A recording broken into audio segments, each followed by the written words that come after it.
Chennai shopping మాల్లో ఉగాది వేడుకలు. మీ పండుగ షాపింగ్ చెన్నై షాపింగ్ మాల్లో చేయండి. అందమైన వస్త్రాలతో పాటు విలువైన బహుమతులు పొందండి. Welcome to I dream. Thank you. ఏంటని ఎలా ఉన్నారు? బాగా ప్రెషర్ అంటే హెక్టిక్ ప్రెషర్ అంటే సినిమా రిలీజ్ ప్రెషర్స్ ఉంటాయి. సో అవి మాత్రం ఎందుకంటే అవుట్పుట్ వెళ్ళిందా రాలేదా, వచ్చిందా, సెన్సార్ సర్టిఫికేట్ ఏమైంది, మళ్ళీ చిన్న చిన్న లెంత్లు ఇష్యూస్ అయితే మళ్ళీ ఆ సర్టిఫికేట్ వచ్చిందా, ఇది హెక్టిక్గా ఉంటుంది ఎవరికైనా కూడా. మన చేతులు లేని పనులు కదా ఇవి. ఓకే. సో ఆ ప్రెషర్ తప్ప నిద్ర లేకపోవటం. ఏంటండి ఆలోచనలు ఎలా ఉన్నాయి? స్టేట్ ఆఫ్ మైండ్ ఎలా ఉంది అసలు ఇప్పుడు? ఏం లేదు.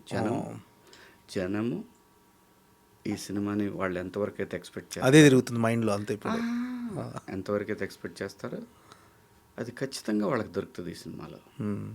సో ఆ సైడ్ ప్రెషర్ నాకు అసలు ఏమీ లేదు. ఓకే. ఈ సినిమాకి సంబంధించి ఫైనాన్షియల్ ప్రెషర్ కూడా ఏమీ లేదు. ఓకే. Everything going well. నేనేంటంటే గో విత్ ద ఫ్లో, ఎలా వెళ్తే అలా వెళ్దాం. సో అది లేదు, నిద్ర లేని ఉంది కొంచెం, అదే అంతే.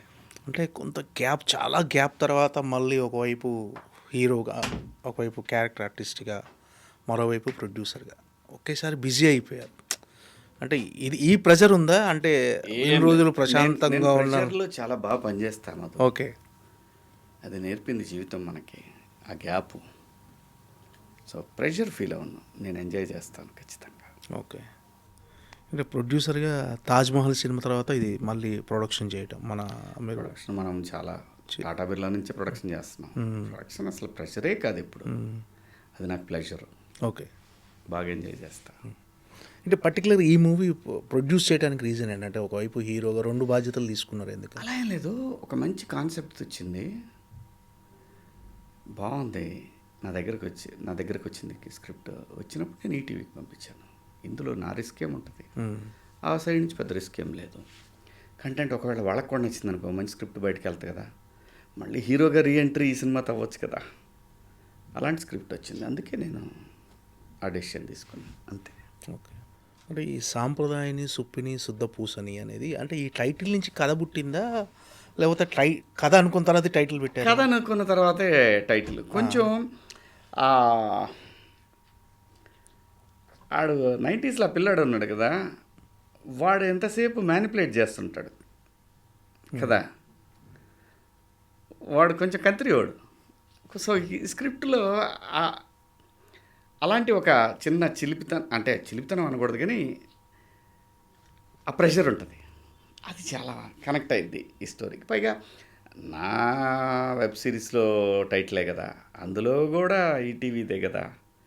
సో జనానికి ఈజీగా ఉంటుంది, క్యాచీగా ఉంటుంది, ఫన్ ఎలిమెంట్, ఫన్నే కదా అది. దానికి అది అవుట్ అండ్ అవుట్ అది సాంప్రదాయని సుప్పిని శుద్ధపోసన అనేది ఒక ఫన్ థీమే కదా. సో అందుకని అంతే. కథ టైటిల్ పుట్టినాక కథ పుట్టలేదు. ఓకే. కథకి టైటిల్ సెట్ అయిందని పెట్టాం అంతే. ఏంటన్నా ఎలాంటి కథ అంటే ఇప్పుడు ఎలా అంటే సింపుల్గా చెప్తాం, అది ఇంత చెప్పను నీకు. నువ్వు నెల్సన్ సినిమాలు చూస్తావు, తమిళ్ డైరెక్టర్. ఓకే. అలా ఉంటుంది సినిమా, అలా ఉంటుంది. ఒక డాక్టరు, ఒక కోకిల, ఓ దృశ్యంలో ఫన్ ఉంటే ఎలా ఉంటుంది. ఓకే. ఇంకా ఏం చెప్పొచ్చు, మజా ఉంటుంది సినిమా చూస్తుంటే, చూసే ఆడియన్స్కి ఎంజాయ్ చేస్తారు. అంటే మీరు పంచాయతీ సెక్రటరీగా చేస్తున్నారండి క్యారెక్టర్. అవును. అంటే ఆ క్యారెక్టరైజేషన్లో ఏంటి అంటే కొత్తదనం ఏంటి అసలు? కొత్తదనం ఏముంటుంది, ఒక ఎంప్లాయీ, నిజాయితీ గల ఎంప్లాయీ, ప్రాబ్లమ్స్ ఫ్యామిలీ కోసం ప్రాబ్లమ్స్ ఇస్తే ఎలా ఉంటాడు, దీంట్లో ఫన్, ప్రాబ్లమాటిక్ ఇష్యూస్ వచ్చినప్పుడు ఫన్ జనరేట్ అయితే ఎంత మజా ఉంటుంది, అంతే. అది నచ్చింది బేసిక్ కాన్సెప్ట్లో. అంటే ఈ సినిమా ఫస్ట్ కథ అనుకున్నప్పుడే మీరే ప్రొడ్యూస్ చేద్దామని అనుకున్నారా? లేకపోతే నేను అబ్బాయిని అడిగాను, ఇది అబ్బాయి వేరే ఎవరినైనా తీసుకొస్తాను సార్, ఈ కథ మీరు ఓకే చేస్తే అన్నాడు. కథ అంతా విన్నాక ఇది నేను చేస్తే నీకేమైనా అభ్యంతరమా అన్న. నాకేం లేదు సార్ అన్నాడు. అప్పుడు ఈటీవీ పంపించాను, వెళ్ళి చెప్పు, వాళ్ళు ఓకే అంటే ఇది నేనే చేస్తాను అని చెప్పారు.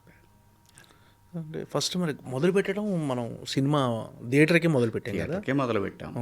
వాళ్ళు ఏంటంటే వాళ్ళ దాంట్లో డైరెక్ట్ కంటెంట్ రావట్లా. అవును, చెప్పారు కదా మన ప్రెస్ మీట్లో కూడా. సో అందుకని వాళ్ళని సరే కొంచెం డిసప్పాయింట్ అయినా కానీ మనం ఎథికల్గా పోతాం కాబట్టి వాళ్ళ సొమ్ము వాళ్ళకు ఉపయోగపడే విధంగా ఆలోచించినప్పుడు మనం దాన్ని అంగీకరించాలే తప్ప నేను వేరే వెనక్కి వెళ్ళే ప్రసక్తి ఉండదు. సో వాళ్ళు నాకు ఎక్స్ట్రా అయిన దానికి కూడా వాడు పే చేస్తా అన్నారు. ఓకే. సో ఒక పెద్ద ప్లాట్ఫామ్కి ఉపయోగపడుద్ది అంటే మనకు లైఫ్ ఇచ్చిన వాళ్ళు అడిగితే మనం నో అని ఎలా అంటాం, అంతే. అంటే ఫస్ట్ అంటే మీరు థియేటర్కి ఎక్స్పెక్ట్ చేశారు, ఓటీటీకి చేస్తాను వాళ్ళు అన్నారు. అంటే అప్పుడు ఏంటి సార్, ఏంటన్న అప్పుడు మీ ఫీలింగ్ ఏంటి? థియేటర్ మిస్ బాధేస్తగా మధు, మనం ఏంటి ఇలా చేసాం, నేచర్ ఏంటి ఎలా డిసైడ్ చేసింది అని కొంచెం లోపల బాధ ఉన్నా కూడా, ఎందుకంటే థియేటర్లో చూసిన ఎక్స్పీరియన్స్ నీకు ఓటీటీలో ఎలా వస్తుంది? రాదు.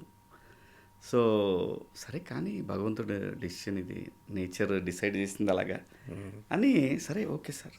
తర్వాత టూ డేస్ బాధపడ్డా, పాపం అందరూ కూడా చాలా అప్సెట్ అయ్యారు. కానీ ఎండ్ ఆఫ్ ద డే ఎక్కడైనా సినిమా ఆడితే సినిమానే కదా అని అనుకున్నాం. మళ్ళీ అది షో వేయటం జరిగింది, అది కొంచెం పెద్ద వాళ్ళు చూడటం జరిగింది, వాళ్ళ ఫ్యామిలీస్ చూశారు, విన్ టీమ్ ఫ్యామిలీస్ చూశారు. వీటన్నిటిని మించి నేను బాపినేడి గారికి ఒక లింక్ పెట్టా. దీని కింద మన ట్రైలర్ రిలీజ్ అయింది, దీని కింద ఒకసారి కామెంట్స్ చదవండి సార్, అందరూ థియేటర్కి ఎక్స్పెక్ట్ చేస్తున్నారు ఈ సినిమాని, చూడండి సార్ ఒకసారి ఆలోచించండి అని పెట్టా. ఆ తర్వాత అందరూ సినిమా చూడటం, సినిమా చూసిన తర్వాత ఫ్యామిలీస్ అందరికి నచ్చటం, థియేటర్లోనే బాగుంటుంది ఈ సినిమా అనుకోవటం, అలా థియేటర్కి వాళ్ళే ఫిక్స్ అయ్యారు. వాళ్ళు కూడా ఇంకా చాలా టెస్టులు చేసుకున్నారు. మన అయితే చెప్పగానే అట్లా కాదు, ఆ కార్పొరేట్ కంపెనీకి కొన్ని పద్ధతులు ఉంటాయి, దాని ప్రకారం పోయారు.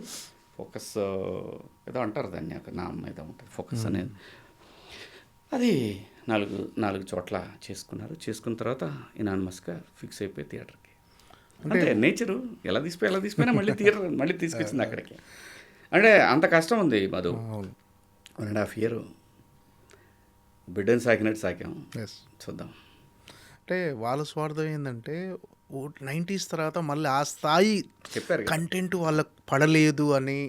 అంటే ఇక్కడ ఏదో ఒక సినిమాని తక్కువ చేసి కాదు కానీ ఆ స్థాయి కంటెంట్ మా మా దాంట్లో మా ప్లాట్ వస్తే చాలా మజా ఉంటుంది కదా అని వాళ్ళ సబ్స్ కూడా పెరుగుతాయి కదా, కంటెంట్ ఇలాంటి కంటెంట్ అంటే గ్యారంటీగా పెరుగుతాయి. అవును. సో మరి కానీ నేచర్ అంతే. ఓకే. అంటే ఇది అనిల్ రావిపూడి గారి సజెషన్తో థియేటర్కి వస్తుందని అన్నారు. అది అనిల్ రావిపూడి గారి సినిమా చూసి అంటే ఆయన అన్నాడు థియేటర్కి బాగుండేది కదా, ఇలా ఎందుకు అనుకున్నారు మీరు, సర్లేండి ఎక్కడైనా బ్లాక్ బస్టర్ అయింది అన్నాడు. అక్కడి నుంచి మారి థియేటర్కి వచ్చేసింది. డెఫినెట్గా తను బీజం తందే. ఓకే. తన బీజం పడిన తర్వాత తను కూడా చిన్న సజెషన్స్ చెప్పాడు. అది కూడా చేసేస్తే చూస్తే అసలు థియేటర్లో ఎంజాయ్ చేస్తారబ్బా, నేను అద్భుతాలు ఉంటాయి, వాహో ఆహా, అంతే. ఎంటర్టైన్మెంట్ అన్న సింపుల్. సినిమాకి సహజమైన గుణం ఏం కావాలో అది ఉంది దీనికి. సినిమా అనేది కూర్చోబెట్టేస్తుంది అంతే, అలా అది ఉంటుంది. అలాగే ఒక చిన్న థ్రిల్ కూడా ఉంటుంది, సీట్ ఎడ్జ్ థ్రిల్. అంటే అనిల్ రావిపూడి గారికి ఎందుకు అసలు ఈ సినిమా ఎందుకు చూడాలనిపించింది, అసలు ఆయన ఎందుకు చూసాడు అసలు? అలా కాదు, సినిమా మొదలుపెట్టినప్పుడే నేను చెప్పాను, అబ్బాయి నువ్వు చూడాలి, నువ్వు చూసి సజెషన్ చెప్పాల్సిందే నాకు, ఒకవేళ నీకు నచ్చకపోతే ఇంకా ఏమైనా షూట్ చేయాలా ఇవన్నీ. కానీ ఆ సినిమా ఇది ఒకేసారి అవటంతో చూడలేకపోయాడు. ఆ సినిమా ప్రమోషన్స్ అప్పుడు కూడా అన్నయ్య నేను నీకు మాట ఇచ్చాను వస్తాను, మణిశంకర వరప్రసాద్ ఆ ప్రమోషన్స్లో ఉన్నాడు, నేను ఇంకా డిస్టర్బ్ చేయను.